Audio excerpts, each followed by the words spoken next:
नागपूर जिल्ह्यातील पारशिवनी तालुक्याअंतर्गत टेकाडी कोळसा खाण ग्रामपंचायत परिसरातील श्रीराम सरोवर इथं 22 जानेवारी रोजी सुंदरकांड पठण आणि रामज्योतीसह विविध कार्यक्रम आयोजित करण्यात आले आहे।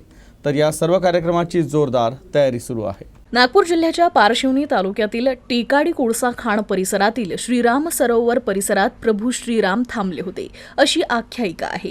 यामुळे भाविकांसाठी या जागेचं मोठं आध्यात्मिक महत्त्व आहे।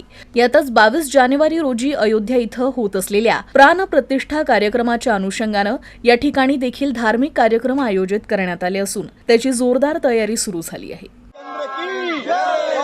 हनुमान की जय, कमन गौरा पार्वती अवतार महादेव।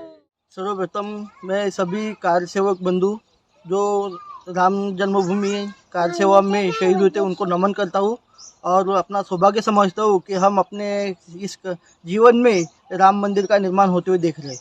22 तारीख को राम सरोवर पे सुंदरकांड का आयोजन किया गया है। वैसे ही राम ज्योति का प्रज्वलन करना और शाम में दीप ज्योति जलाकर पूरे परिसर को सुंदर बनाना है और राम जी के आज्ञा अनुसार हम सब ये काम में लगे हुए हैं। और आने वाले 22 तारीख को राम सरोवर पे राम मंदिर टेकाडी हनुमान मंदिर टेकाडी में एक भव्य आयोजन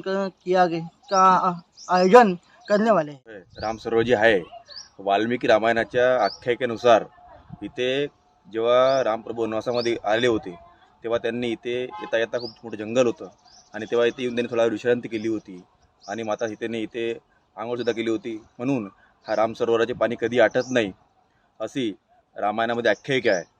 जेव्हा 2014 साली श्रीराम संन्यास न्यासचे डॉक्टर रामअवतारजी इथे आले होते त्यांनी इथे तेव्हा पादुका त्यांच्या सर्व मंडळीसहित इथे स्थापित केल्या। तेव्हापासून ह्या जागेला खूप महत्त्व आलेले आहे आणि आम्ही सर्व गावकरी इथे नेहमी रामनवमी असो नवरात्री असो मोठ्या उत्साहात साजरा करतो आणि इथे प्रशासनाला मी अशी विनंती करतो की त्यांनी तर लक्ष देऊन या भागाचे सौंदर्यीकरण करण्याकरता मदत करावी।